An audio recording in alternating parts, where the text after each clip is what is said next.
प्रधानमंत्री नरेंद्र मोदी ने यूसीसी और पसमानदा मुसलमानों को लेकर के एमपी की राजधानी भोपाल में बड़ी बातें कही। यूसीसी यानी समान नागरिक संहिता यानी यूनिफॉर्म सिविल कोड, लेकिन असदुद्दीन ओवैसी जैसे भड़काऊ भाईजान ये कहने में लगे हैं कि ये हिंदू सिविल कोड है। All India Muslim personal law board ने आनंद फानन में मीटिंग भी की। All India Muslim personal law board को क्या ये लगने लगा है कि कई ऐसी दुकान है जो बंद हो जाएगी? प्रधानमंत्री नरेंद्र मोदी ने क्या 2024 का चुनावी एजेंडा सेट कर दिया है?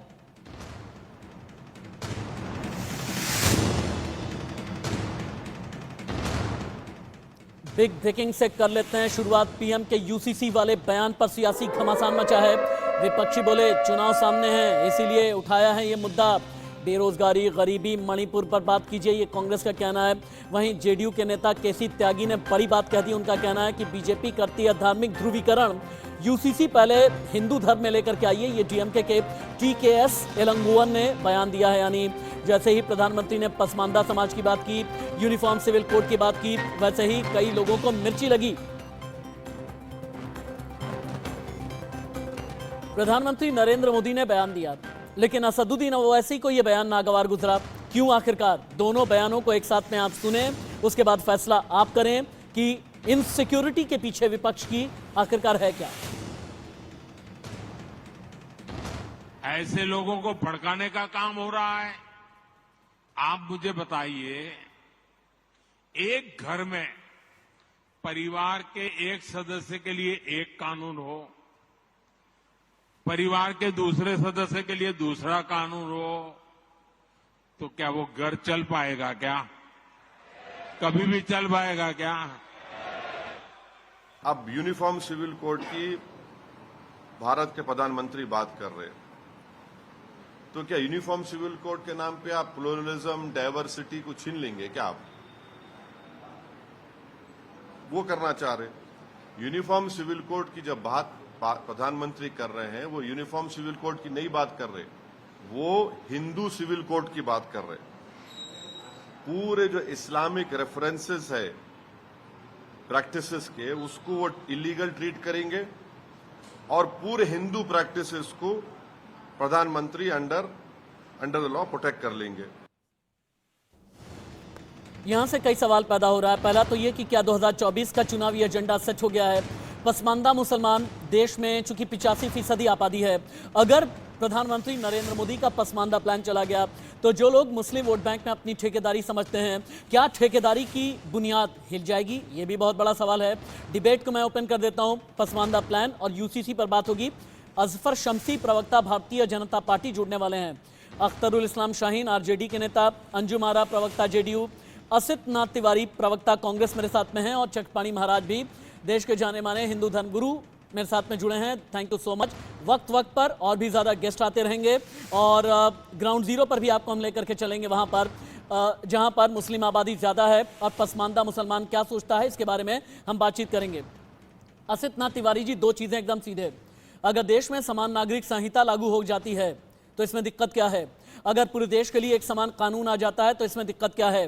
भाई जाहिर सी बात है ना कि कई ऐसी जो रूढ़िवादी परंपराएं हैं, कहीं पर 3 तलाक है, कहीं पर हलाला है, या इस तरह की रूढ़ियां जिनके नाम पर एक बहुत बड़ा तबका पिछले आज़ादी के बाद से लगभग 7 दशक में झेलता जा रहा है। अगर प्रधानमंत्री ने यूसीसी की बात कर दी है तो इसमें दिक्कत क्या है? अगर प्रधानमंत्री ने पसमानदा मुसलमान की बात कर दी, इसमें परेशानी क्या है? किसको परेशानी है? मैं तो नहीं परेशान हूं, ना ही हमारी पार्टी कहीं परेशान है। देखिए, यूसीसी का कोई मसौदा अभी नहीं है और जब तक मसौदा सदन में नहीं आ जाता, जब तक इस पर चर्चा नहीं हो जाती, मुझे लगता है कि इस पर तो किसी तरह की बात ही नहीं होनी चाहिए। मसौदा आने दीजिए ना, क्या मसौदा है वो पहले उसको पढ़ा तो जाए कि क्या समान नागरिक संहिता में क्या क्या लेके आ रहे हैं, तब ना आप समझ पाइएगा। या अगर विरोध का क्या पॉइंट हो सकता है कि हाँ भाई ये नहीं होना चाहिए, ये होना चाहिए, इसे शामिल कीजिए, इसे हटाइए, ये सारी बातें तो तब होंगी जब कोई मसौदा हमारे सामने होगा। अभी तो समान नागरिक संहिता सिर्फ चुनावों से पहले राजनीतिक मंचों पर है। जिस राज्य में चुनाव होते हैं वहां के मंच पर जाकर प्रधानमंत्री जी बोल आते हैं। अभी कोई मसौदा तैयार किया 9 साल से। असित भाई, चूंकि आप खुद भी एक पत्रकार रहे हैं तो कोई भी मैं ऐसी गेंद आपके पाले में नहीं डालूंगा कि आप फ्रंट फुट पर या बैक फुट पर आकर के मेरे सवालों की गेंद को सीधे ही क्लियर शॉट लगा दें। मैं बिल्कुल सीधे पूछ रहा हूं, आप यूसीसी के सपोर्ट में हैं या इसके खिलाफ हैं? यूसीसी अभी है ही नहीं, सामने हो तब तो सपोर्ट करें या विरोध करें। भाई आपके पास है कोई मसौदा? किसी के पास नहीं है। जिस राज्य में चुनाव होता है प्रधानमंत्री वहां जाके मंचों पर बोल आते हैं। आज तक कोई मसौदा, 9 साल हो गए इनको, एक मसौदा तैयार नहीं हुआ कि चलिए समान मैं अपनी नागरिक बात को और भी संहिता ज्यादा होगा क्या? इजी कर देता हूं असद भाई, अपनी बात को और भी ज्यादा इजी कर देता हूं मैं। अगर मैं आपसे ये पूछूं कि धर्म के नाम पर ये जो दुकान चल रही है, कहीं all India Muslim personal law board की दुकान चल रही है, कहीं पर हलाला वाले मौलाना की दुकान चल रही है, कहीं पर 3 तलाक वालों की दुकान चल रही है, अगर ये दुकान बंद होती है तो आप रजामंद हैं? देखिए एक बात स्पष्ट जान लीजिए, मेरा धर्म जो मार्ग मुझे सिखाता है और मेरी अपनी जो रस्में हैं, 2 चीजें होती हैं, एक धार्मिक विधान होता है और एक हमारी अपनी रस्में होती हैं, परंपराएं भी होती हैं। भले वो धर्मशास्त्र में ना मिले, हमारे खानदान से वो मिलती हैं परंपराएं, रस्म, वो हम नहीं छोड़ना चाहते हैं। आप कोई भी कानून बना दीजिएगा, हमारे यहाँ शादी की जो रस्म होगी हम वही करेंगे ना जी। हमारे आंगन में हमारा कानून और दूसरे के आंगन में दूसरे का कानून, ये भी हम लोग जानते हैं। जब बारात आती है या बारात लेके जाते लेकिन हैं आंगन का तो ये भी कानून, होता है। आंगन के कानून से देश नहीं चलता ना आसिफ भाई। आंगन के कानून से भाई, चिटपाणी मेरी बात महाराज सुनिए, देश चलता है उसी से क्या? चलता है। मैं अपने आंगन में एक देश कानून उसी से- बना लूं और ये कहूं कि ये मेरे परिवार के लिए, मेरे खानदान के लिए कानून है। नहीं, भाई आप मैं सबसे सुनिए, पहले आप हिंदुस्तानी हूं ना, पहले मैं हिंदुस्तानी सुनिए हूं, ना। उसके बाद मेरा धर्म है, देश उसके बाद उसी मेरा से मजहब चलता है, फिर मेरी जाति हमारी है, रस्म मेरा में- संप्रदाय है, ना, ना। मेरा गुट है, फिर मेरा खानदान जैसे है, सुनिए। फिर मेरा परिवार अरे है, सुनिए। फिर मेरी इंडिविजुअलिटी है। क्यों चटपाणी महाराज? अच्छा सुनिए सुनिए, आसिफ महाराज भाई जी एक भी सुन रहे मिनट, हो। एक बार डिबेट ओपन टू ऑल कर दूं, उसके बाद फिर से आपको रिबेटल का मौका दूंगा। चटपाणी महाराज। राशिद जी बिल्कुल आप सही बोल रहे हैं। और अभी हमसे जो पहले वक्ता बोल रहे हैं ये ठीक है, रीति तो होती है, लेकिन रीति और कुरीति में अंतर होती है। रीति वही है जो आपको प्रेरणा देता है, जो समाज को एक स्वस्थ माहौल देता है, जो हर व्यक्ति को एक अधिकार देता है, जो हर व्यक्ति को जीवन की प्रेरणा देता है। लेकिन हलाला और 3 तलाक जैसी ये कुरीति जो है, इसको मिटाएगा समान नागरिक संहिता। सवाल है कि इसी देश में एक व्यक्ति को अधिकार है कि जी 4 शादी कर सकता है, तो दूसरे अगर हिंदू अगर कर ले तो दूसरा ही करते हुए जेल जाएगा। तो इस तरह की चीजें ठीक नहीं है। और आप देखिए ये ऐसा नहीं कि समान नागरिक संहिता पहली बार ऐसा है, गोवा में तो पहले से लागू है, वहां तो किसी ने विरोध नहीं किया। लेकिन जो आपने रसी जी ने कहा बिल्कुल सही कहा कि जो नफरती गैंग है, जो नफरत फैलाने वाले असुद्दीन ओवैसी जैसे लोग हैं, कि लाठी से, एक कहावत है हमारे यूपी बिहार में कि लाठी से बैठना और बाप बाप चिल्लाए, यानी कि अभी जो यूसीसी के साथ में है वो मोहब्बती गैंग है और जो यूसीसी के खिलाफ और नफरती गैंग है। क्यों चटपाणी महाराज? जी बिल्कुल ठीक कह रहा है। अच्छा, तो ये नफरती एक मिनट रुक जाए आप, आपकी बात मैं अंजुम आरा के पास लेकर के चलता हूं। प्रवक्ता हैं जेडीयू की, जेडीयू वो पार्टी जो बिहार में राज कर रही है। अंजुम आरा जी यहाँ पर बैठे हुए, चटपाणी महाराज ये कह रहे हैं जो यूसीसी की बात करेगा वही देश में मोहब्बत का राज करेगा, जो यूसीसी के खिलाफ है वो नफरती गैंग है। आप किस गैंग में हैं?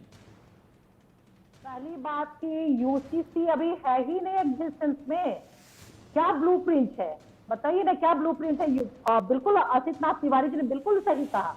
ये पॉलिटिकल एक एजेंडा बन करके रहता है। जब चुनाव आता है पॉलिटिकल मंच इस तरह की बात की जाती है। और ऐसा नहीं है, 2016 में माननीय प्रधानमंत्री जी ने यूसीसी को लेकर के विधि आयोग को जब सामाजिक न्याय, सुनिए ना अंजुम जी, अंजुम आरा जी, आप तो बहुत वोकल सवाल किया है तो ध्यानपूर्वक सुन लेना मेरी बातों चलिए को। ठीक है, अपनी बात पूरी कर लीजिए, मेरी बातों को सुन लो। ठीक है जी।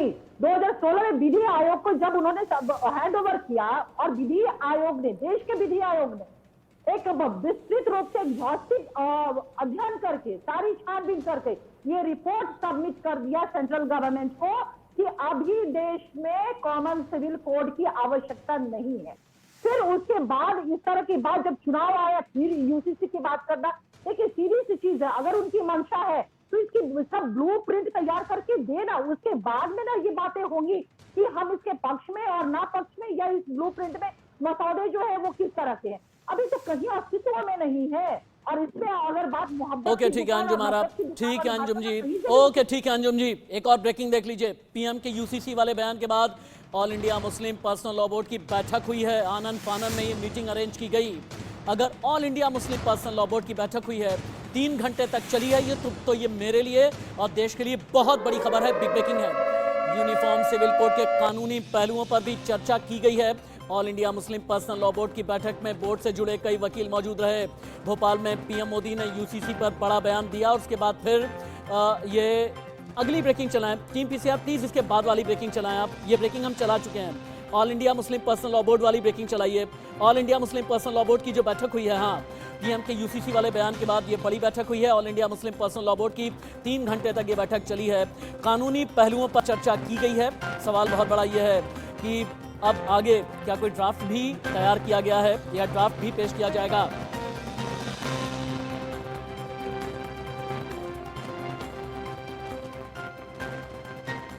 प्रधानमंत्री नरेंद्र मोदी ने पसमानदा मुसलमानों को भी लेकर के बात की है। पसमानदा मुसलमानों पर पीएम ने क्या कहा, असदुद्दीन ओवैसी को पसमानदा मुसलमानों पर क्यों आखिरकार लग गई मिर्ची। पसमानदा मुसलमान, सबसे पहले तो मैं ये बता दूं आपको कि होते क्या हैं, आप ये समझें। पसमानदा मुसलमान, दरअसल मुसलमान में भी 2 फैक्शन भारत में माने जाते हैं, एक अशराफ यानी अगड़े, पसमानदा यानी कि पिछड़े। अब इन्हीं पसमानदा पर जब प्रधानमंत्री नरेंद्र मोदी ने बयान दिया तो ओवैसी ने कैसे काट ढूंढी, कैसे रिबट करने की कोशिश की। 85% आबादी पसमानदा मुसलमानों की है मुसलमानों में। अब अगर ये बीजेपी के साथ चले जाते हैं तो फिर ऐसे में चूल्हे तो हिल जाएंगे ना। बयानों के जरिए खुद समझ जाएंगे आप। धर्म के एक वर्ग ने पसमानदा मुसलमानों का इतना शोषण किया है, लेकिन इसके ऊपर कभी देश में चर्चा नहीं हुई। जो पसमानदा मुसलमान है उन्हें आज भी बराबरी का हक नहीं मिलता, उन्हें नीचा और अछूत समझा जाता है। उनको कोई तोता लिख के दे दिया, उन्होंने टट्टर पढ़ दिए। प्रधानमंत्री हमको ये बताओ कि फिर आप कर्नाटका में रिजर्वेशन क्यों निकाले भैया? वही तो Pasmanda backward class of Muslims को मिल रहा था ना, आप तेलंगाना में निकालना चाहते। आप ही तो कर रहे हैं सब ये। और सबसे बड़ी बात यह है, वो दखनी में कहावत है कि मां से बढ़ के चाहिए पापा कुटनी कहलाई। उसमें क्या है कि एक मुसलमान आपका एमपी नहीं है। हिंदुस्तान में क्या होता है ना, चुनावी फॉर्मूला तैयार किए जाते हैं और इसी आधार पर आगे की रणनीति बनाई जाती है। और इस चुनावी फॉर्मूले में अगर आप हिंदी बेल्ट में चले जाएं, उत्तर प्रदेश, बिहार, पश्चिम बंगाल, हरियाणा, राजस्थान, इस पूरे बेल्ट में, या मध्य प्रदेश भी आप चले जाएं, यहाँ पर मुस्लिम को एक वोट बैंक के तौर पर इस्तेमाल किया जाता है। कभी कोई बोर्ड किस्म का मेंबर होता है, कभी कोई नेता होता है, कोई विधायक होता है, कोई सांसद होता है, और मुस्लिम वोट बैंक में अपनी ठेकेदारी अभी तक मानता रहता है। और इसी मिथक को पीएम तोड़ना चाहते हैं। अख्तरुल इस्लाम शाहीन जी भी मेरे साथ में जुड़ गए हैं। अख्तरुल इस्लाम शाहीन जी, थैंक यू सो मच मेरी डिबेट में पार्टिसिपेट करने के लिए। और देखें, गोरखपुर से सुशील भी मेरे साथ में है। लेकिन अख्तरुल जी, पहला सवाल मेरा अभी सेशन में आपसे है। हमारे हिंदुस्तान में ना, उत्तर प्रदेश में एक समीकरण बनता है समाजवादी पार्टी का MY, एक समीकरण बनता है BSP का ब्राह्मण, दलित, मुसलमान, एक आप लोगों का भी बनता है जहां पर यादव और मुसलमानों को साथ लेकर के चलने की बात होती है। क्या प्रधानमंत्री अगर पसमानदा मुसलमानों को लेकर के प्लान बना रहे हैं तो क्या यूपी और बिहार में कई जो क्षेत्रीय क्षत्रप हैं उनकी बुनियाद हिल गई है? अगर पसमानदा बीजेपी के साथ चले गए तो क्या होगा?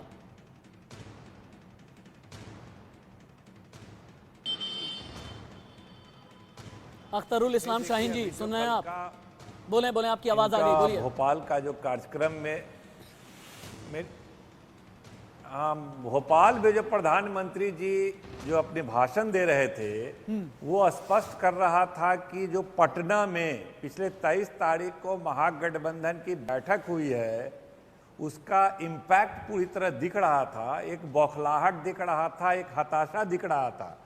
और कहाँ कौन सी बात वो बोल रहे थे, जिस तरह से वो एक लग रहा था कि एक हारे हुए व्यक्ति हैं, घबराए हुए व्यक्ति हैं, और देश के विकास की बात नहीं कर रहे थे। वो नई बात, नए मुद्दे, उनको लग रहा था पिछले 9 साल में कोई भी ऐसा काम उन्होंने नहीं किया जिसके बारे में वो अपने कार्यकर्ताओं को बता सकें और ये कह सकें कि देश में जाओ, घूमो और बताओ कि हमने यह काम किया है। और जिस तरह से स्थिति देश की ला दी है मोदी सरकार ने, जिस तरह देश को कर्ज में डुबा दिया, जिस तरह बेरोजगारी में डुबा दिया, जिस तरह महंगाई में डुबा दिया, जिस तरह कारपोरेट के हाथों में देश को गिरवी रख दिया, और जिस तरह से महागठबंधन बना है उनके खिलाफ, जो पटना में ऐतिहासिक बैठक हुई है, पूरी तरह से बौखलाहट दिख रहा था और पूरी तरह से घबराहट दिख रहा था। घबराहट में तरह तरह की बात, पसमानदा की इस्लाम बात, शाहीन जी, आप ये कहते हैं यूनिफॉर्म कि सिविल पटना में कोड आप की लोगों ने बात जो कर बैठक रहे कर हैं। ली, शिमला में जो बैठक करने वाले हैं, चकपाणी महाराज शायद आप में से कईयों को जवाब देना चाहते हैं। चकपाणी महाराज बीच में आप आ सकते हैं। यहाँ पर बैठे हुए पॉलिटिकल पार्टी के लोग ये कह रहे हैं कि पटना में विपक्षियों की बैठक हो गई और पीएम घबरा गए। देखिए, विपक्ष की बैठक अपनी तो करनी चाहिए, जो भी कर रहे हो तो स्वाभाविक है, लोकतंत्र का हिस्सा है। लेकिन प्रधानमंत्री जी जो बात कर रहे हैं समान नागरिक संहिता पे, आजादी के बाद से किसी सरकार ने, चाहे विपक्ष की जब सरकार रही, किसी ने ध्यान नहीं दिया। ये तो तत्काल आजादी के तुरंत बाद 15 अगस्त 1947 से ही लागू हो जाना चाहिए था, लेकिन किसी सरकारों ने हिम्मत नहीं दिखाई। अब वर्तमान में अगर सरकार दिखा रही है तो इसका स्वागत की जानी चाहिए, क्योंकि वो एक देश में दो विधान कैसे सहेगा हिंदुस्तान। और तो ये इस तरह की बातें हमें लगता है कि ये ठीक नहीं है। विपक्ष को भी आगे बढ़ के देश के हित के लिए, हर व्यक्ति के हित के लिए और निश्चित रूप से समान नागरिक संहिता का समर्थन करना चाहिए कि खुले हाथ से, क्योंकि ऐसा नहीं कि अगर मोदी जी का विरोध करते करते आप देश का विरोध करने लगे, मोदी जी का विरोध करते करते आप धर्म का विरोध करने लगे, तो ये बात ठीक नहीं है। और ये विपक्ष में ऐसा देखा जा रहा है। कई बार बीजेपी से लड़ते लड़ते बिहार के मंत्री जो है वो रामचरितमानस पे बोलने लगते हैं, उनके खिलाफ बोलने लगते हैं, तुलसीदास जी के खिलाफ बोलने लगते हैं। तो ये ट्रेंड ऐसा हो गया कि विपक्ष खुद ही गुमराह हो जा रहा है कि हमें करना क्या है और हम कर क्या रहे हैं। जब सवाल है कि जनता की बात बिल्कुल उठाना चाहिए, लेकिन यहाँ पे तो देश हित की बात है। समान नागरिक संहिता कोई एक व्यक्ति का नहीं, इससे सबका लाभ है। 3 तलाक हुआ, राशि जी, किसको लाभ हुआ? उन मुस्लिम बेटी बहनों से पूछो जो सिर्फ 3 तलाक बोल के उनका जीवन नरक कर देते, तो पूरा परिवार के परिवार बिखर जाता था। उन पे क्या गुजरती होगी? किसी सरकारों ने ध्यान नहीं दिया उसकी तरफ। तो अगर प्रधानमंत्री मोदी जी ने किया, चकपाणी महाराज 1 मिनट रुक जाएं आप, क्योंकि सुशील कुमार भी मेरा इंतजार कर रहे हैं। सुशील कुमार, आप गोरखपुर में हैं। गोरखपुर यानी यूपी के सीएम योगी आदित्यनाथ की कर्मभूमि। गोरखपुर यानी पूर्वी उत्तर प्रदेश यानी पूर्वांचल का एक ऐसा हिस्सा जिससे जौनपुर जुड़ा है, आजमगढ़ जुड़ा है, वाराणसी जुड़ा है, यानी अब पूर्वी उत्तर प्रदेश की तरफ एक गढ़ है गोरखपुर। गोरखपुर का मुसलमान अगर क्या सोचता है अगर प्रधानमंत्री पसमानदा मुसलमानों की बात करते हैं, अगर प्रधानमंत्री समान नागरिक संहिता की बात करते हैं? बात करें गोरखपुर के मुसलमानों से। बिल्कुल राशि जी, हमारे साथ कुछ मुसलमान मौजूद है। ये लोग हम इनसे ही बात कर लेते हैं, क्योंकि यहाँ का मुसलमान केवल अमन चैन चाहता है, उसे किसी राजनीति से मतलब नहीं है। क्या वो सोचता है, उनसे ही हम बात कर लेते हैं। ये बताइए कि जो देश के प्रधानमंत्री नरेंद्र मोदी जी ने जो पासमानदा की मुसलमानों की बात कह रहे हैं या फिर एक कानून की बात कर रहे हैं, तो क्या लगता है कि वो किस तरीके से, आप उस बयान को किस तरह से देखते हैं, या जो उसको लेकर के सियासत हो रहा है उसे एक मुसलमान कैसे देखता है? नहीं, सियासत तो देखिए विपक्षी लोग कर रहे हैं, सपा बसपा वाले से कर रहे हैं। और यूनिफॉर्म सिविल कोड जो है ये समान नागरिकता का कानून है। इसमें मुसलमानों को जैसे शादी होता है तो वैसे शादी होगा, निकाह होगा, वलीमा होगा, सब कुछ होगा। हिंदू लोग का जैसे साथ फेरा होता रहेगा। बस ये कि सबको हक हुकूक की बात ये है, जैसे मुस्लिम महिलाएं हैं चाहे हिंदू महिलाएं हैं, उनको बराबरी का अधिकार मिलेगा। बाई चांस किसी के वजह से तलाक हो जाता तो उनको एलिमनी मिलेगा उनको, और सबको गोद लेने के लिए समान प्रक्रिया होगी। यूनिफॉर्म सिविल कोड का मतलब यही है कि सबको सभी नागरिकों को समान कानून, इसमें इस्लाम से कोई मतलब नहीं है और अदर धर्म से कोई मतलब नहीं है। फिर क्या लगता है कि विरोध किस बात का हो रहा है, क्यों विरोध हो रहा है? कुछ लोग विरोध इससे कह रहे हैं, राजनीति मुद्दा बना रहे हैं। देखिए, शुरू से ये रहा है कि विपक्षी पार्टी जितना भी है वो सिर्फ विरोध का सुर इकट्ठा करती है। खास करके हमारे प्रधानमंत्री ने जिस तरह का कदम उठाया है, खास करके पसमानदा मुसलमानों की बात की जाए, उसकी बात नहीं की जा रही है, क्योंकि उन्होंने सबके निचले स्तर के मुसलमानों की भी बात किया है और उन्होंने एक समान एक कानून की बात किया है जो सबके लिए है, किसी एक या मुस्लिम कौम के लिए नहीं है। सारी कम्युनिटी की बात करना, और सारी कम्युनिटी की बात करना कोई बुराई तो है नहीं। इसलिए मैं सराहना करता हूं प्रधानमंत्री जी के कि एक एक चप्पे चप्पे पर उन्होंने नजर रखी है। बिल्कुल सही कहा आपने। आप क्या इत्तेफाक रखते हैं इस चीज को लेकर, इस बयान को लेकर के आपका क्या मानना है? जो कानून पास किए जा रहे हैं माननीय नरेंद्र मोदी जी के द्वारा, वह कानून पूरे देश के हित में है, सभी जाति धर्म और मत मजहब के हित में है। अगर इस प्रकार का कानून पास होता है तो असितनाथ तिवारी जी भी हैं, प्रवक्ता कांग्रेस। मेरी डिबेट की शुरुआत में असित जी ने यह कहा कि भाई अभी कोई मसौदा तो है नहीं, हवा में आप तीर क्यों मार रहे हैं, असितनाथ तिवारी ने कहा। लेकिन असित जी, ठीक है मसौदा नहीं है, आप ठीक कह रहे हैं, लॉ कमीशन की रिकमेंडेशन पूरी तरह से आ ही जाएगी। प्रधानमंत्री ने अगर कहा है तो चुनावी एजेंडा आगे चल करके सेट यकीनन होगा भी, लेकिन आप एक बात ये बता दें कि अगर यूपी में गोरखपुर का मुसलमान ये कह रहा है कि हम प्रधानमंत्री नरेंद्र मोदी के फैसलों के साथ खड़े हैं, अगर देश में सभी के लिए एक तरह का कानून आता है, शादी के लिए एक तरह का कानून आता है, संपत्तियों के लिए एक तरह का कानून आता है, बेटियों के हक के लिए अगर एक तरह का कानून आता है, तो हमें कोई दिक्कत नहीं, हमें कोई परेशानी नहीं है। क्या मुस्लिम वोट बैंक फिसल रहा है आसिफ जी? तब ना, अभी क्या आना है किसी को पता है, किसी को नहीं पता है। मैं बस ये कह रहा हूं, मेरी बात बस बोल रहे हैं क्या? मेरी बात बस ये है कि 9 साल से प्रधानमंत्री जी कह रहे हैं, कोई मसौदा नहीं आया मेरे भाई। आप हर चुनाव के वक्त ये बात कहते हैं, लेकिन मसौदा नहीं लेके आते। आप मसौदा क्यों नहीं लेके आते? प्रधानमंत्री डर रहे हैं ना मसौदा लाने से, विपक्ष तो नहीं डर रहा है। कोई ऐसा चुनाव बता दीजिए जिसके पहले प्रधानमंत्री जी ने खुद जाके ये बात नहीं कही हो। क्यों नहीं लाए भाई मसौदा? किससे डर रहे हैं आप? पहली बात।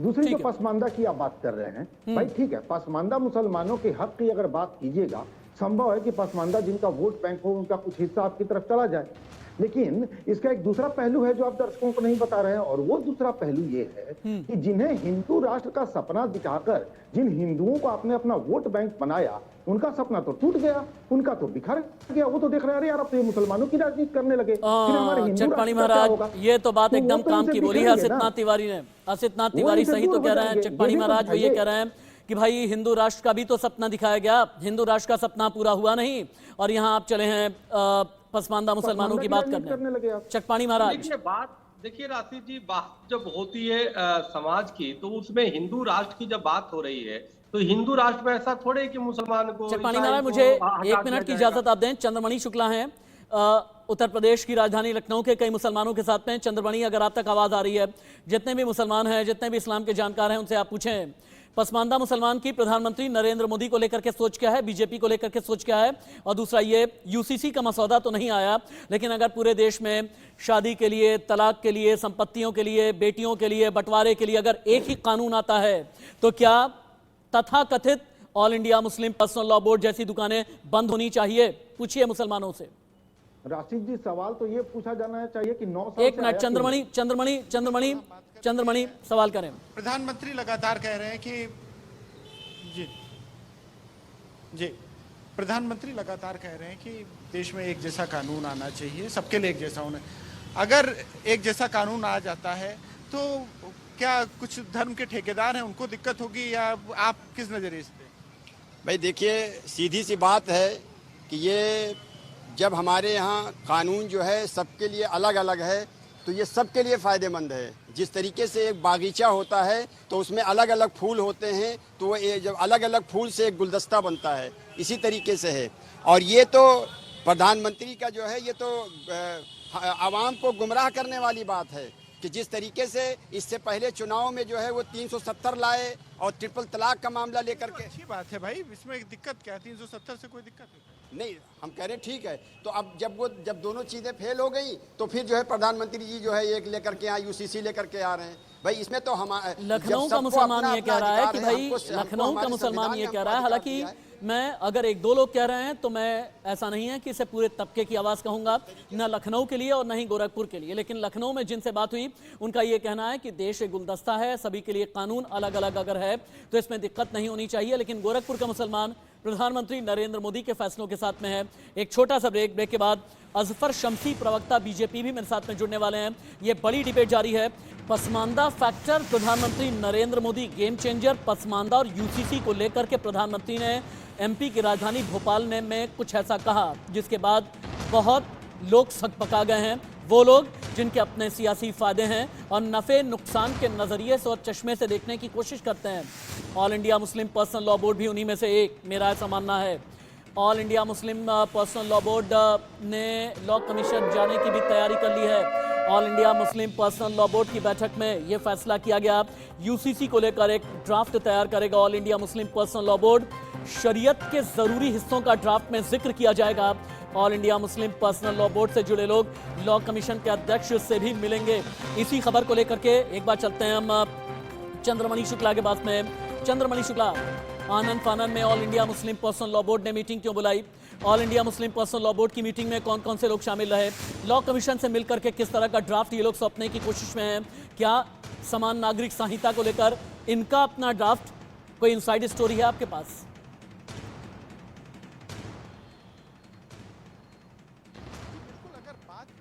चंद्रमणि शुक्ला, आप सुन पा रहे हैं क्या मुझे? पर्सनल लॉ बोर्ड की बैठक की तो कल चंद्रमणि शुक्ला, आप तक आवाज आ रही है? जी आवाज आ रही है आपको? ठीक है, बताएं। ऑल इंडिया मुस्लिम आ रही है पर्सनल लॉ आपकी बोर्ड की आवाज। बैठक की इनसाइड स्टोरी क्या है, बताइए। और टीम जी, पीसीआर देखिए, प्लीज कल चंद्रमणि शुक्ला को ऑन एयर प्रधानमंत्री- कीजिए। देखिए जी, प्रधानमंत्री की कल जो स्पीच थी और उसके बाद में आनन फानन में कल all India personal law board की बैठक बुलाई, जिसके मायने भी अलग थे और जो मसौदा था वो भी अलग था।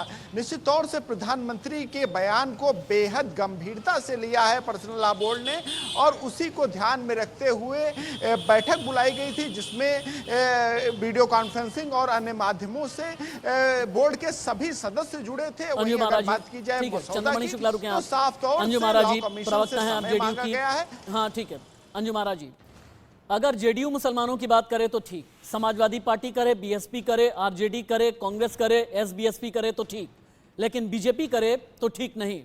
ये तो ठीक नहीं है ना अंजू महाराज जी? देखिए, मुसलमानों की बात, देखिए मुसलमान जो है वो माइनॉरिटी कम्युनिटी में है, वो वो प्रोटेक्टेड कैटेगरी में है लॉ की श्रेणी में संविधान के दृष्टिकोण से। बात सिर्फ बात करने से नहीं होगा। अगर जेडीयू की बात कर रहे हैं तो जेडीयू ने एक काम किया है। आप पसमानदा मुसलमानों की बात करें, मैं स्वयं पसमानदा की बेटी हूँ। मैं आपसे कहना चाहती हूँ आपके चैनल के माध्यम से, मैं आदरणीय प्रधानमंत्री जी को 2 वर्षों से पसमानदा इश्यू पे बात करते हुए मैं सुन रही हूँ। मैं चुनौती देती हूँ कि वो बताए कि पसमानदा के लिए उन्होंने क्या किया। हम लोगों ने तो 2 वर्षों से हम लोग मांग कर रहे हैं, फुल मेजोरिटी में आप है, 360 सीटें आपकी अकेले की है, क्यों नहीं जो पासमानदा है आर्टिकल 341 सब क्लॉज 3 को आप दे देते हैं। जो हमारे नाई है, जो डिप्राइव्ड सेक्शंस के हैं, जो शेड्यूल कास्ट में अन्य वर्ग के लोग हैं, हिंदू कम्युनिटी के लोग हैं, तो मुसलमान में भी जो उस श्रेणी के लोग हैं उनको शेड्यूल कास्ट का दर्जा दे दीजिए। क्यों नहीं देते हैं? तब मैं मानूंगी कि आप पासमानदा हित की वो बात कर रहे हैं। लेकिन 2 वर्षों से वो प्रत्येक पॉलिटिकल मंच से सिर्फ पासमानदा करके उनकी नजर 85% मुस्लिम कम्युनिटी की जो पासमानदा की वोट है उस पर है। लेकिन ये कम्युनिटी भी इस चीज को देख रहा है। मैं उस समाज की बेटी होने के नाते मैं कहती हूँ कि हम लोग 2 वर्षों से मांग अंजू महाराज जी, क्यों नहीं इसको दे रहे? अंजू महाराज जी, अंजू महाराज जी, अंजू महाराज जी, आपने अपनी पहचान तो बताई कि आप भी पसमानदा समाज से आती हैं। हालांकि पहला तो ये हिंदुस्तानी होने के नाते आपकी इज्जत है, दूसरा तो ये कि महिला होने के नाते मैं बहुत इज्जत करता हूं। आप बहुत अच्छा बोलती हैं इसलिए मैं आपकी इज्जत करता हूं। आप पसमानदा हैं या क्या हैं इससे हालांकि मेरा बहुत ज़्यादा कोई मतलब नहीं है, लेकिन मैं राशिद हाशमी सबसे पहले एक हिंदुस्तानी हूं, इसीलिए आईना दिखाते हुए कुछ सवाल पूछना चाहता हूं मैं। अख्तरुल इस्लाम शाहीन जी, पसमानदा की आप भी बात करते हैं ना, यानी आपकी पार्टी भी बात करती है। बताइए कितने पसमानदा का आपने उद्धार किया? बताइए कितने पसमानदा को आपने घर दिए? बताइए कितने पसमानदा को आपने खाने के लिए दिया? बताइए कितने पसमानदा को आपने नौकरी दी? बताइए कितने पसमानदा को आप मुख्य धारा में लेकर के आए? बताइए कितनी बार पसमानदा को आपने मुख्यमंत्री के तौर पर अपना चेहरा प्रोजेक्ट किया? चलिए बताइए। और सीधा सवाल है, सीधा जवाब चाहिए। मैं राशिद हाशमी मांग रहा हूं यह जवाब, याद रखिएगा।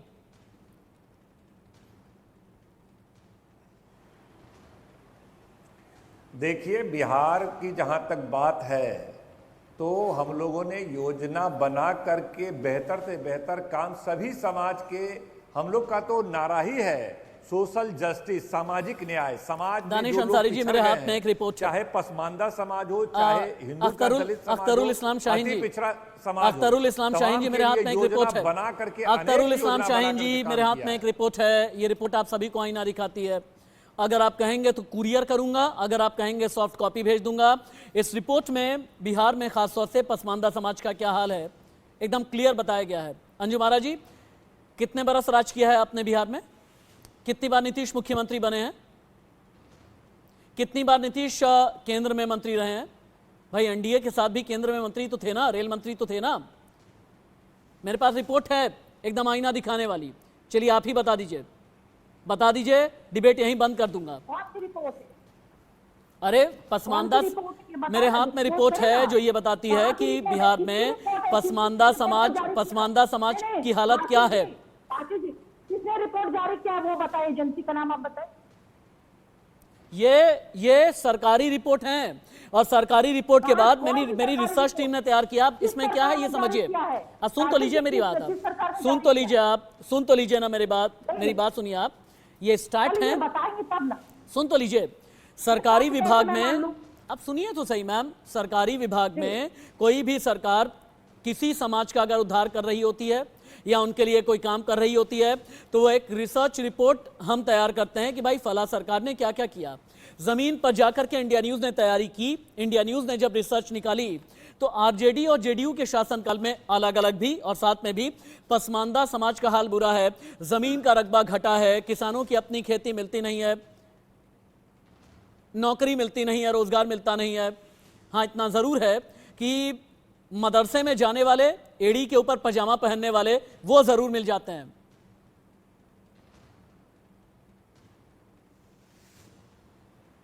अंजू महाराज जी बोल सकती हैं आप जी। हेलो अंजू महाराज जी बोल सकती हैं आप तो मेरी रिपोर्ट को खारिज कर रही हैं। चलिए अपनी ही रिपोर्ट बता दीजिए। मैं अपनी रिपोर्ट, चलिए ठीक है, आप अपनी रिपोर्ट बता दें। आपकी सरकार ने क्या किया? आप उल्टा मुझसे सवाल कर रही हैं, हालांकि सवाल पूछने का हक मेरा है अभी। जी नहीं, हम आपसे ये सवाल नहीं कर रहे हैं कि आपने क्या, आप क्यों करेंगे? हमारा सरकार केंद्र सरकार से है, हमारा सवाल मोदी सरकार से है, जिसने पासमानदा की बात की है, जिसने कॉमन सिविल कोड की बात की। बिल्कुल वो ब्लूप्रिंट तैयार। आप अपना बताइए मैम, आपने अपना नहीं बताया। मैं असित नाथ तिवारी से भी ये सवाल करूंगा, लेकिन उससे पहले दानिश अंसारी, मंत्री यूपी सरकार, दिग्विजय सिंह बड़े नेता हैं कांग्रेस के। इसके अलावा जितने भी बड़े पॉलिटिकल रिएक्शंस आए हैं, जिनमें विनायक राउत भी हैं, शिवसेना के नेता, इन्हें भी आप सुने, शुभेंदु अधिकारी भारतीय जनता पार्टी के पश्चिम बंगाल के बड़े नेता, प्रमोद तिवारी कांग्रेस नेता और सीएम छत्तीसगढ़ भूपेश बघेल, इन सभी को लाइव सुने। पसमानदा और यूसीसी पर क्या जवाब है? पहली बार देश के किसी प्रधानमंत्री जी ने पासमानदाओं की आवाज़ को बुलंद किया और उत्तर प्रदेश में हमारे मुख्यमंत्री जी ने पासमानदा समाज के लिए जो काम किया, इससे आम पासमानदा समाज के अंदर, मुस्लिम समाज के अंदर आज एक विश्वास है कि सही मायनों में एक ऐसी सरकार है जो उनके हित के लिए, उनके विकास के लिए काम कर रही है। 9 साल में उन्होंने कहा था 2014 में कि जितने भी लोग भ्रष्टाचारी हैं उनको जेल में भेजेंगे। कौन को जेल भेजा उन्होंने? हाँ, भ्रष्टाचारियों को बचाने का काम जरूर उन्होंने किया। देश में एक कानून होना चाहिए तो उसमें कोई संदेह है नहीं है, लेकिन इसके पहले भी 370 कलम हटाया गया। एनआरसी का इम्प्लीमेंट जब करने होगा तब शिवसेना ने पूरी तरीके से समर्थन। यूसीसी तो देश के लिए, जैसे 370 को हटाया मोदी जी ने, डॉक्टर श्यामा प्रसाद मुखर्जी का सपना का पूरा किया, ये यूसीसी भी देश का डिमांड है। इसके लिए मोदी जी बोलने का बात तो हम लोग का मन का बात, पूरा देश की जरूरत है। लाने दीजिए, जब वो लेके आएंगे, सदन में आएगा, उसका ड्राफ्ट हमारे सामने आएगा तो हम उस पर पढ़कर हम प्रतिक्रिया व्यक्त करेंगे, क्योंकि ये मोदी सरकार है, कहती कुछ है, करती कुछ है। केवल आप हिंदू मुसलमान के हिसाब से क्यों सोचते हैं? बस हमारे छत्तीसगढ़ में आदिवासी हैं, वो तो रूढ़ी परंपरा के हिसाब से उसके नियम हैं, उससे गवर्न होते हैं। अब सिविल कोड कर देंगे तो हमारे आदिवासियों की जो रूढ़ी परंपरा उसका क्या होगा? तो ये केवल एक चीज नहीं है जिसके बारे में हम लोग चर्चा करें। ये तो आपने नेताओं को सुना। अब वो लोग जो अपने आप को मुसलमानों के रहनुमा कहते हैं, मुसलमानों के शुभ चिंतक कहते हैं, chairman all India Muslim personal law board Khalid Rahmani live, मौलाना वली रहमानी लाइव, मौलाना अरशद मदनी अध्यक्ष जमीयत उलेमाए हिंद लाइव, मौलाना शहाबुद्दीन रिजवी लाइव, मौलाना सुफियान निजामी लाइव। देश के जितने बड़े तथाकथित धर्मगुरु हैं, इस्लाम को जानने वाले हैं, और ये कहते हैं कि हम मुसलमानों के भविष्य की चिंता करते हैं। उन सभी की ज़बान पर पसमानदा भी है, उनकी ज़बान पर यूसीसी भी है, और उनकी ज़बान से समझ में आता है कि नीयत में एक डर भी है, डर दुकानदारी चले जाने का। स्लाइड देखिए। यूनिफॉर्म सिविल कोड के सिलसिले में अगर हमें हुकूमत से बात करनी पड़ी या बात करने का मौका मिले तो हम ज़रूर बात करेंगे, बात करके अपना मौक़िफ़ रखेंगे, क्योंकि हमारे पास हमारी बात के लिए दलील है। में अवेयरनेस होनी चाहिए कि एक काम हो रहा है जो कॉन्स्टिट्यूशन के खिलाफ हो रहा है, ये यूनिफॉर्म सिविल कोड भी कॉन्स्टिट्यूशन के खिलाफ है, इसलिए उसके खिलाफ हम अगर आवाज उठा रहे हैं तो गलत बात नहीं। इस वोट को हिंदू मुसलमान को अलग अलग करना चाहते हैं और जो काम आज तक नहीं हुआ वो ये लोगों को बताना चाहते हैं कि जो काम मुसलमान के खिलाफ मुल्क की आज़ादी के बाद से आज तक किसी गवर्नमेंट ने नहीं किया था, हमने मुसलमान को वो चोट लगा दी। मगर मैं साफ साफ तरीके से ये बता देना चाहता हूँ कि सामान्य नागरिक संहिता हिंदुस्तान के मुसलमानों को मंजूर नहीं है।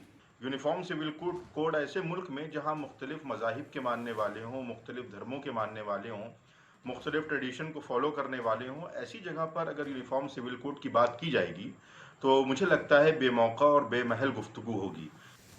हालांकि बहुत देर से अजफर शमसी जी का मैं इंतजार कर रहा था। अजफर शमसी जी प्रवक्ता हैं भारतीय जनता पार्टी के, मुसलमान की आवाज़ भी हैं और बीजेपी के नेता भी हैं, प्रवक्ता भी हैं भारतीय जनता पार्टी के। थैंक यू सो मच मेरी डिबेट में पार्टिसिपेट करने के लिए। अजफर शमसी जी, देश में मुसलमानों का एक तबका है जो ये कह रहा है कि हमारे धर्म में बार बार दखल दिए जाने की कोशिश हो रही है बीजेपी की तरफ से, और असदुद्दीन ओवैसी ने तो यहाँ तक भी कहा यूसीसी का मतलब यूनिफॉर्म सिविल कोड नहीं बल्कि हिंदू सिविल कोड है। एक बड़ा तबका ये भी कह रहा है कि पसमानदा अगर आज आपकी जबान पर है, आप भी मुसलमानों को वोट बैंक के तौर पर देख रहे हैं, जवाब दें। अपने आप को अनम्यूट करें, आप म्यूट करके बोल रहे हैं, अनम्यूट कर लें अपने आप को। अजफर शमसी जी अनम्यूट करें, मैं इंतजार कर रहा हूं। ठीक है, बोलें आप।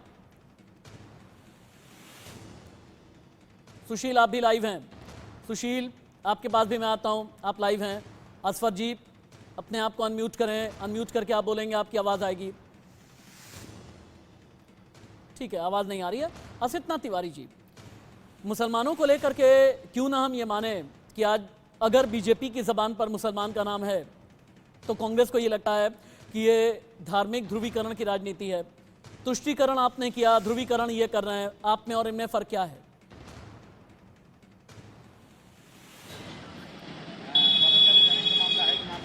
आसित तिवारी जी, मेरा आपसे सवाल है। आवाज आ रही है हमारी?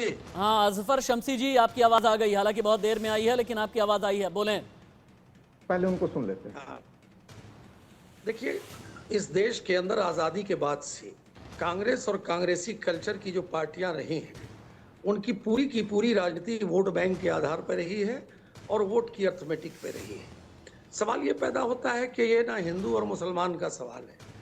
जो लोग भी बोल रहे हैं, जो जिन्ना टू की पॉलिटिक्स कर रहे हैं इस देश के अंदर, अब इस देश के लोग इस बात को स्वीकार करने को तैयार नहीं है। और जो भी जनादेश देश का है वो ये समझता है कि नेशन फर्स्ट। तो नेशन फर्स्ट जब है तो आप दुनिया में देखेंगे यूनिफॉर्म सिविल कोड, जो लोग इंग्लैंड में रहते हैं, अमेरिका में रहते हैं, या जो भी फॉरेन कंट्रीज में रहते हैं, क्या वहाँ क्या है? तो इसको केवल हिंदू मुस्लिम के आधार पे देखना, मुझे लगता है कि इसका कोई लॉजिक नहीं है। और माननीय प्रधानमंत्री जी, हमारे देश के यशस्वी प्रधानमंत्री जी ने बड़ी अच्छी बात कही है कि भाई एक देश के अंदर दो विधान कैसे होगा? एक देश के अंदर तो एक ही विधान होता है। अच्छा, एक बात बताएं, एक घर अजफर शमसी जी, आपने रेटोरिक्स में आपने ये बातें बोली हैं, शब्दों में हालांकि बहुत बार चाशनी भी होती है, शब्दों में बहुत मतलब भी होते हैं और बिलो द बेल्ट भी वार होता है। आपने कहा जो लोग यूसीसी के खिलाफ बोल रहे हैं या बीजेपी अगर मुसलमानों का भला करना चाहती है उनके खिलाफ बोल रहे हैं तो ये जिन्ना टू की कैटेगरी में आते हैं। मतलब आप ये कहना चाहते हैं 1947 से लेकर के अभी तक, बल्कि 1952 में पहले लोकसभा चुनाव हुए, 1947 से 52 और 52 से लेकर के 2023 तक जिन लोगों ने यूसीसी की बात नहीं की या फिर यूसीसी लागू नहीं कराया या यूसीसी लागू कराने की कोशिश नहीं की, वो सारे जिन्ना टू वाले हैं, यही कहना चाहते हैं आप? यानी एनडीए ने भी जब शासन किया ये भी जिन्ना टू वाले थे, ये जवाब है आपका? कभी नहीं, कभी नहीं। फिर मैं बोल रहा हूँ, कांग्रेस और कांग्रेसी कल्चर मैंने बोला। आसित तिवारी जी, आप लोग जिन्ना टू कल्चर के हैं, जवाब दें, रिबर्ट करें। आसित जी रिबर्ट करें, बीजेपी वर्सेस कांग्रेस। कांग्रेसी एक मिनट सुन लें, आसित तिवारी बहुत देर से चुपचाप हैं। आसित जी बोलें। देखिए, आजादी के पहले, भारत छोड़ो आंदोलन से ठीक पहले अंग्रेजों ने भारत में चुनाव करवाए। उस चुनाव का कांग्रेस ने बहिष्कार किया और उस चुनाव में कौन कौन से लोग उतरे? जिन्ना की पार्टी उतरी, उसने कहा हम इस चुनाव में उतरेंगे। और उस चुनाव में कौन उतरे? अभी जो भारतीय जनता पार्टी के लोग हैं, जनसंघ, हिंदू महासभा, ये उतरे। श्यामा प्रसाद मुखर्जी जिन्ना की उस सरकार में उप प्रधानमंत्री बने।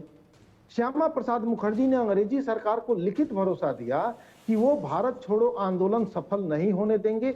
उनके इस लिखित भरोसे में भारत छोड़ो आंदोलनकारियों को उत्पाती और गद्दार लिखा गया। आजादी की लड़ाई लड़ने वालों को जिन लोगों ने उत्पाती और गद्दार कहा, जो अंग्रेजों की बनाई जिन्ना वाली सरकार में शामिल रहे, जिन्ना पार्ट 2 को है, जिन्ना पार्ट 1 है, वही जिन्ना के आज के वंशज, वो वही जिन्ना की राह पर ही चल रहे हैं। तब जिन्ना ने देश तोड़वाया, आज फिर ये जिन्ना की राह पर है और देश तोड़वाने के लिए भाजपा, आरएसएस, जितने श्यामा प्रसाद मुखर्जी पंथ के लोग हैं, वही जिन्ना के ही लोग हैं, तो ये तोड़ना चाहते हैं। लेकिन एक बात जान लीजिए, जिन्होंने शाहबानों के वक्त में राजनीति की है सत्यनाथ तिवारी जी, फिर तो आईना आपको भी देखने की जरूरत है। जिन्होंने शाहबानों के वक्त राजनीति की, जिन्होंने तुष्टीकरण के लिए रामायण की शुरुआत करा दी, जिन्होंने अयोध्या में मंदिर के ताले खुलवा दिए, जिन्होंने आजमगढ़ में जाकर के ये कहा कि बटला हाउस एनकाउंटर को लेकर के सोनिया गांधी की आंखों में आंसू आ गए, जिन्होंने वक्त आने पर मुस्लिम रिजर्वेशन की बात कर दी, फिर तो सारे वैसे ही है ना, फिर तो हमाम में सारे वैसे ही नजर आएंगे। अभी के लिए बहुत बहुत शुक्रिया असफर शमसी जी, अख्तरुल इस्लाम शाहीन जी, अंजू महाराज जी, सत्यनाथ तिवारी जी, चिकपाणी महाराज, बहुत बहुत धन्यवाद। और गोरखपुर से सुशील और लखनऊ से चंद्रमणि, आप सभी का बहुत बहुत धन्यवाद। लेकिन इतना तय है कि प्रधानमंत्री नरेंद्र मोदी ने 2024 का चुनावी एजेंडा सेट कर दिया है और कहते भी हैं प्रधानमंत्री नरेंद्र मोदी का एक तरीके का ब्रह्मास्त्र अगर चुनाव से पहले का होता है तो विपक्ष चारों खाने चित रहता है, और आज की तारीख में कुछ ऐसा ही है।